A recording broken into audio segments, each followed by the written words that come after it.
siswa Universitas Terbuka dimanapun Anda berada, bertemu lagi dengan saya, Hana Lestari, sebagai tutor Anda pada mata kuliah Pendidikan Lingkungan Hidup PEBI 4223. Nah, pada sesi keempat ini, kita akan membahas salah satu faktor penyebab dari permasalahan lingkungan secara global. Nah, salah satunya adalah pencemaran lingkungan.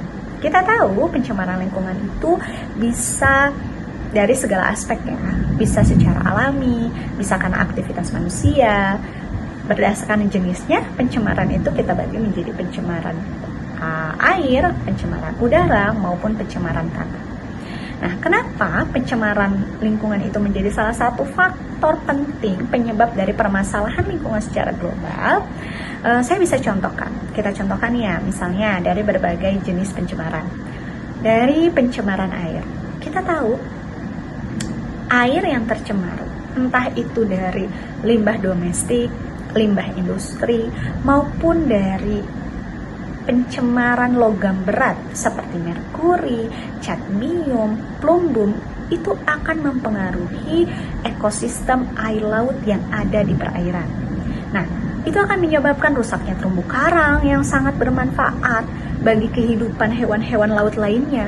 Itu akan menyebabkan terakumulasinya logam berat di dalam tubuh hewan-hewan laut seperti ikan, kerang, mungkin juga kepiting, dan lain sebagainya. Dimana ketika ikan tersebut dikonsumsi oleh manusia, maka manusia juga akan mengakibatkan dampak kesehatan yang buruk karena akibat logam berat tersebut. Maka dari pencemaran air yang masuk ke dalam perairan, itu akan mempengaruhi seluruh ekosistem yang ada di air laut dan berdampak pada manusia. Contoh lain pada pencemaran udara. Kita tahu dengan polusi udara, kendaraan, asap pabrik yang mencemari udara, itu dapat menyebabkan fenomena hujan asam, dapat menyebabkan fenomena pemanasan global. Dan saat ini yang kita rasakan adalah perubahan iklim. Sekarang kita tidak bisa memprediksikan kapan musim hujan, kapan musim kemarau, berapa lama durasi musim hujan, berapa lama durasi musim kemarau. Tiba-tiba sangat panas sekali, kemudian turun hujan. Tiba-tiba yang tadinya misalnya turun hujan, tiba-tiba akhirnya menjadi panas dan menyebabkan berbagai dampak permasalahan global. Suhu yang sangat ekstrim menyebabkan kebakaran hutan, menyebabkan infeksi saluran pernafasan akut, dan banyak lagi. Nah, contoh yang terakhir adalah dari pencemaran tanah. Kita tahu tanah itu adalah media untuk tumbuh kembang tumbuhan, tanaman pangan, sayur mayur. Jika tanah tercemar oleh bahan-bahan kimia seperti pestisida yang terlalu berlebihan, pupuk, limbah industri, tentu saja membawa dampak terhadap lingkungan. Akhirnya berdampak pula pada manusia. Karena kita tahu tanah itu adalah media tumbuhnya makhluk hidup itu sendiri, atau media tumbuhnya tumbuhan, di mana tumbuhan adalah sebagai produsen, sebagai supply makanan bagi makhluk hidup yang lain. Nah, sehingga itu akan merusak ekosistem yang ada.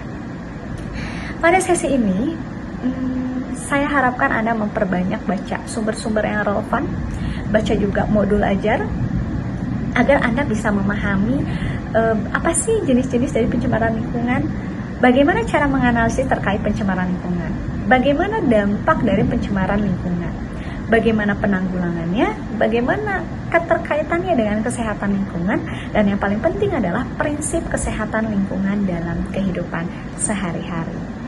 Kita tahu dengan menjaga lingkungan, menjaga kesehatan lingkungan, maka kita menjadi salah satu agent of change untuk mengurangi dari permasalahan lingkungan secara global. Untuk Anda lebih memahami materi ini, mohon ditonton video yang ada di bawah ini ya, terkait bagaimana menjaga kesehatan lingkungan yang ada di sekitar, terutama Anda sebagai Bapak Ibu guru untuk menjaga lingkungan di sekitar sekolah. Mungkin itu saja dari saya pada sesi ini. Terima kasih banyak. Saya hanya ingin mengingatkan, aktif dalam berdiskusi, sampaikan pandangan Anda, benar-benar pandangan Anda atas pemahaman yang Anda kuasai.